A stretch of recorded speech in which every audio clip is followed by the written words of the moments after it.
Alrighty, so the conference semifinal starts tonight, and today we're going to do the preview of the first two games that's going to be happening tonight. And by the way, I'm wearing Minnesota mainly because I'm going to continue the theme of wearing a random jersey during the preview up until when we get to the MLS Cup final, where I'll probably just wear a neutral jersey because, for those of you that still believe that maybe the jersey that I wear during the preview is used to jinx a team, or that you think that the jersey that I wear in the preview means that team is going to automatically suffer a loss. Well, that's why I decided that, just to please those people, I'm going to just wear a random jersey of a team that is out of the playoffs, because you can't blame the fact that if your team losses, you can't blame me for saying I'm wearing your team jersey during the preview and I basically jinxed them.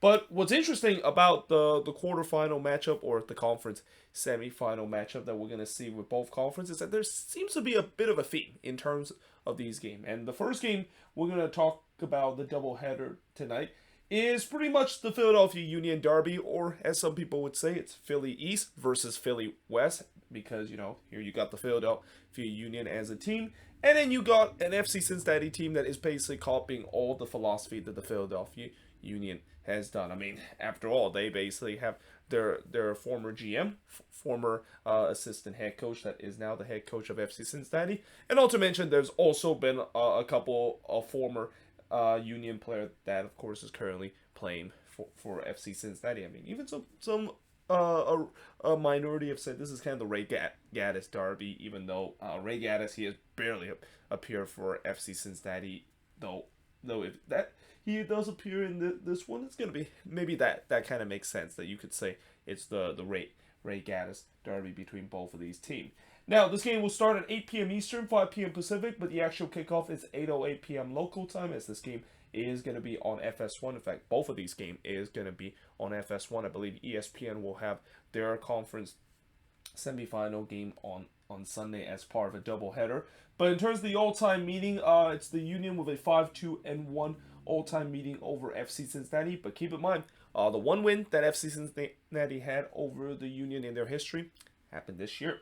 Now, in terms of the top goal scorer, we got Daniel Gastek, who just finished, I think, second in the Golden Boot race with 22 goals. I think it was tied with Dreyusi on the Golden Boot race in second place with 22 goals, followed by Julian Carranza with 14, Michael Root with 13, Corey Burke with 7 goals, and Ali Bedoya with 6 goals. Again, not a big surprise seeing the Union has a couple of top goal scorers that have got double digit, because this is a team that is the highest scoring team in the league after the season is over. Now, for FC Cincinnati, they also had some high goals scored. We got Brenner with 16 goals. Or actually, I'm sorry, I got this wrong. I should flip both of these guys. Brandon Vasquez actually should be first with 18 goals, followed by Brenner with 16. Then you got Lucho Acosta with 10 goals. Alvaro Barria with 5 goals, and Matt Miazga with 2 goals. But basically, most of the goal scoring has come from the front three with Vasquez, Brenner, and Lucho Acosta for Cincinnati. Now, top assist leader, you got Kai Wagner, who leads the league in terms of a defender with assists with 15 assists, followed by Daniel Gastek with 10 assists. Then you got Julian Carranza with 9 assists, Alejandro Bedoya with 6 assists, and Michael Root also with 6 assists. For FC Cincinnati, Lucho Acosta, and I'm not sure if this is correct, but I believe he does lead the league in terms of assists with 19 assists this season, followed by Alvaro Barria with 9 assists, Brandon Vasquez with 8 assists, Brenner with 6 assists, and Yaya Kubo with 4 assists. Now, the last 5 head-to-head matchup, like I said, despite the fact that when you look at the all-time meeting, it feels very one-sided, this season was the year where Cincinnati finally kind of altered that a little bit. In fact, FC Cincinnati is actually one of the few teams, if not the only team in MLS,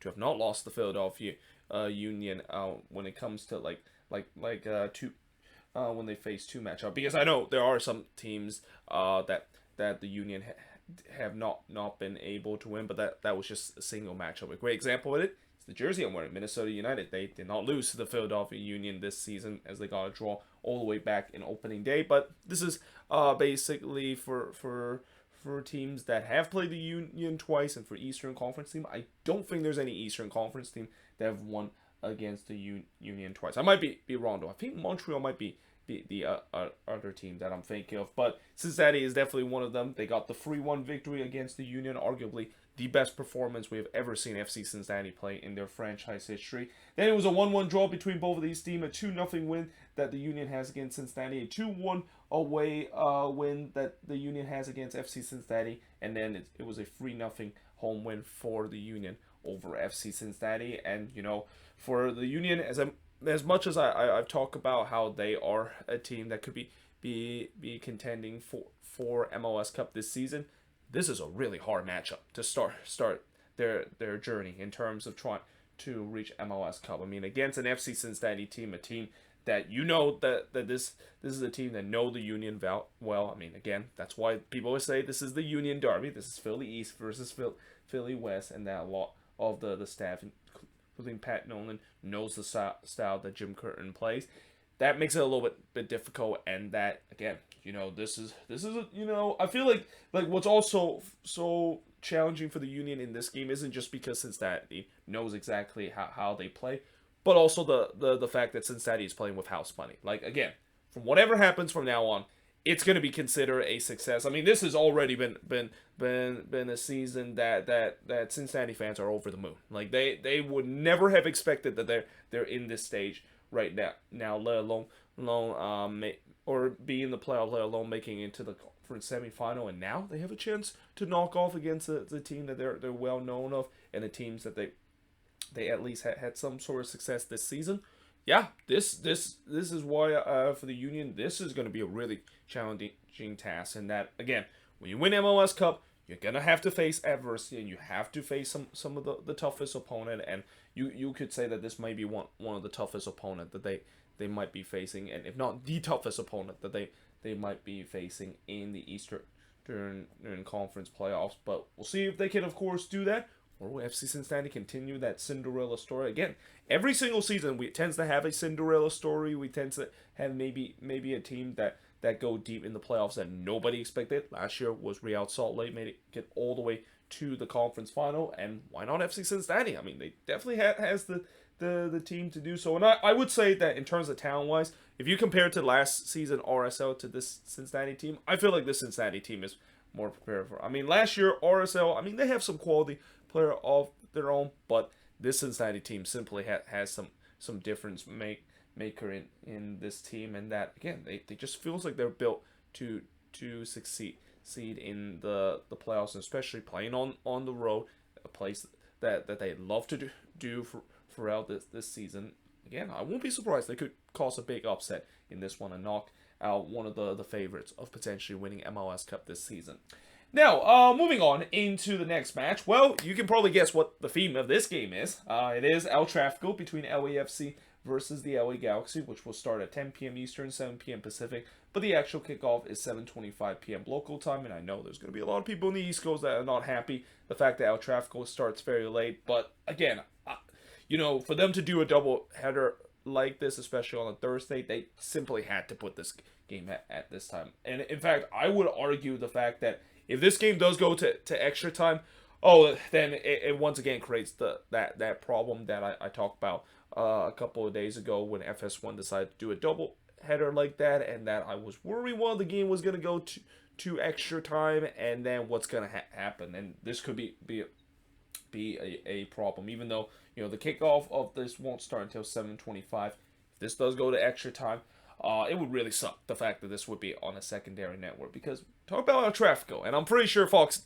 are praying that is not the case too, because again, this is a matchup that the media always tends to hype at it at its peak and always label as the best rivalry in MLS. So the last thing they want to do is try to put this on another network, because this game has not been able to finish because it's going to extra time or even go to a PK shootout. But nevertheless, in terms of El Trafico, we got the Galaxy still leading the all-time meeting with a 7-5-4 record over LAFC, but LAFC fans will say that they leads the series in terms of the playoffs, because that one playoff meeting that they had back in 2019, they were able to win that one 5-3. Now, the top goal scorer for LAFC, you got Chicho Arango with 16 goals, followed by Carlos Vela with 12 goals. They got Jose Cifuentes, almost like Jesus Cifuentes there. But Jose Cifuentes with 7 goals there. Mahana Opoku with 7 assists. And by the way, I spelled Opoku name wrong. Got the O here. There we go.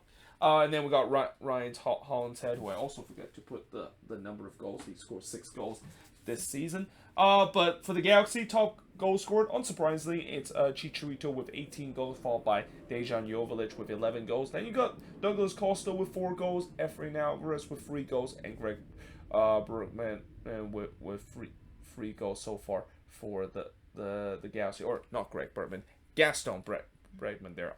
Again, got the name wrong for there for a second. But anyway, top assist leader for LAFC, you got Carlos Vela with 11 assists, followed by Jose Cifuentes with 7 assists. Then you got Palacio with 7 assists, Kellen Costa with 5 assists, and Arango with 5 assists. For the Galaxy, top assist leader is actually Julian Araujo with 9 assists, followed by Efrain Alvarez with 6 assists, Raheem Edwards with 6 assists, Samuel Grandsir with 5 assists, and Ricky Puig with 5 assists to round out the top assist leader. Now, the last 5 head-to-head matchup in El Trafico. Well, the last time both of these teams played against each other, it was a 3-2 win that LAFC had against the Galaxy. But in the first meeting, the Galaxy did win 2-1 against LAFC, albeit in a very controversial way that LAFC fans will say. Then it was a 1-1 draw between both of these teams. Then it was a 3-3 draw between both of these teams. And then the Galaxy won 2-1 against LAFC. Now, as much as I know there's going to be a lot of people saying that this is going to be a crazy game, and I think it's going to be, because every time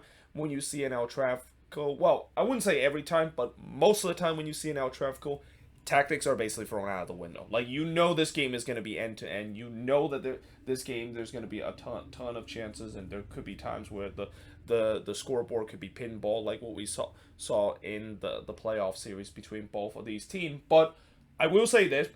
I wonder what will both head coach maybe think about being a little bit conservative heading into the playoffs, and maybe won't play as an open game. And I know that sounds crazy for an El Trafico, but again, you know, I know a couple of years ago that I kind of asked the same question, and it turns out that was not the case. That was kind of the same El Trafico in the playoffs, and the scoreline ended 5-3. But I wonder maybe this could be different.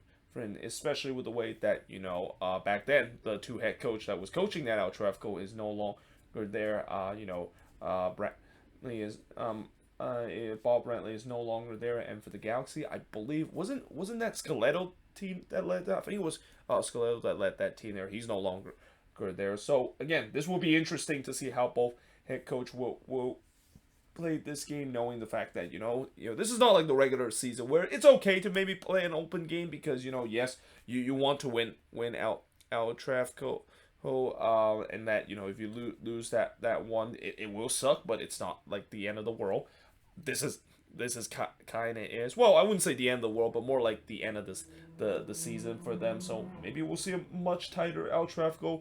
Maybe not. We'll see how this is going to go, because again, the reason why the media always hype this rivalry, and the reason why a lot of people maybe say that this is the best rivalry in MLS, is because this is a game where if you want entertainment, this is a game to do so. There's going to be entertainment. There's going to be some craziness, and not to mention, because this game is very late in the East Coast, which again, for the East Coast people, it will be a little bit disappointed that it's going to start very late into to a night, especially for a weeknight game.